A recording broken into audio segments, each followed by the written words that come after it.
রোজের মতো বুধবার সকাল 10টা নাগাদ আলিপুরদুয়ারের টোটোপাড়া থেকে বীরপাড়ার উদ্দেশ্যে রওনা হয় একটি বেসরকারি বাস।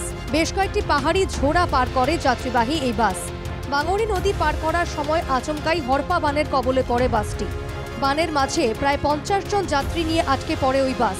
জলের স্রোত অনেক বেশি থাকায় প্রথমে উদ্ধার কাজ শুরু করা যায়নি, তবে বাসের ভিতরে সকলে সুরক্ষিত আছেন বলেই জানান বাস মালিক মোহন সাহা। হঠাৎ করে জল আসে গেছে স্যার। আচ্ছা, কোথা থেকে আসছিল বাসটা? বাসটা টোটোপাড়া থেকে। হ্যাঁ, আচ্ছা।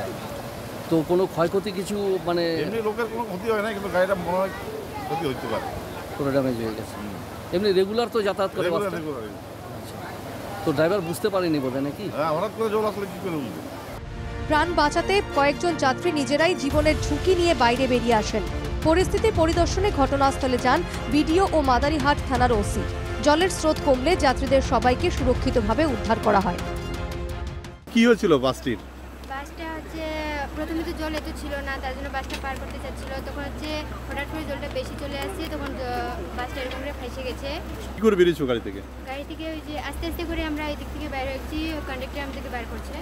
ব্রিজ করা না, বাজেট নেই, বাজেট মানে এই দেখে না, এটা ভেসে গেছে, একবার বানানো, এটা চলে গেছে। তো এইটা জন্য বানানোর জন্য অনেক কমপ্লেন হয়েছিল, এটা নামানোর রাস্তা, উঠানোর রাস্তা, এটা তো বানাই দিল না ঠিকদাররা ওই রকমে। প্রতিবার বর্ষা এলেই এই রকম সমস্যার মধ্যে পড়তে হয় বলে অভিযোগ। সমস্যাগুলি থেকে সমাধানের জন্য প্রশাসনের কাছে আবেদন আলিপুরদুয়ারের বাসিন্দাদের। আলিপুরদুয়ার থেকে সুদীপ ব্যানার্জির রিপোর্ট, NKTV বাংলা।